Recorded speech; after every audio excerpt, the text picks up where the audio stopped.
The world had descended into chaos. Wickedness filled the hearts of humanity, and violence spread across the earth. God looked upon his creation with sorrow, for the people had turned away from him. Yet amidst the darkness, one man stood out: Noah. A righteous man, he walked faithfully with God, setting him apart in a world consumed by sin.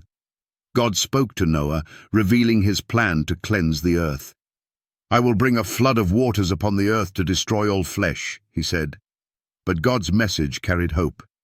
Noah and his family would be spared.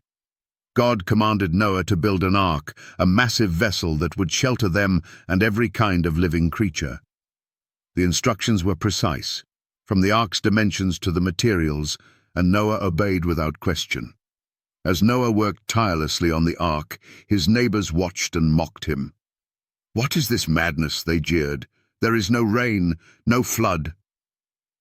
Day after day, Noah hammered and sawed, their ridicule ringing in his ears. But his faith did not waver. He trusted God's word above all else, knowing that obedience was the only path to salvation. The time came when the ark was finished. God instructed Noah to gather pairs of animals, male and female, and bring them into the ark. Lions, elephants, birds, and creeping creatures of every kind came to Noah as if drawn by an unseen hand. With his family and the animals safely aboard, God himself shut the door of the ark, sealing them inside. The sky darkened, and the first drops of rain began to fall. What started as a gentle patter soon turned into a torrential downpour. The heavens opened, and the fountains of the deep burst forth. The scoffers' laughter turned to cries of terror as the waters rose, sweeping away everything in their path. The earth trembled under the weight of the flood, but inside the ark, Noah and his family were safe, held in the care of God. For 40 days and 40 nights, the rain continued. The waters covered the highest mountains, and all life outside the ark perished. The earth was silent, save for the sound of the waves. Noah and his family waited patiently, trusting that God would keep his promise. Then, one day, the rain stopped. The waters began to recede, and the ark came to rest on the mountains of Ararat.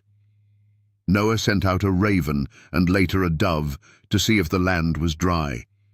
When the dove returned with an olive leaf, Noah knew the waters had subsided. God spoke to Noah once more, commanding him to leave the ark with his family and the animals. As they stepped onto dry ground, they were met with a world washed clean, a new beginning. Noah built an altar and offered sacrifices to God, expressing his gratitude for his deliverance. In the sky, a rainbow appeared, radiant and full of color. It was a sign of God's covenant with Noah and all living creatures. "Never again will I destroy the earth by flood," God promised. The rainbow became a symbol of hope and faithfulness, a reminder that God's mercy endures even in the face of judgment. Noah's story is one of faith and obedience, a testimony to the power of trusting God even when the world turns away.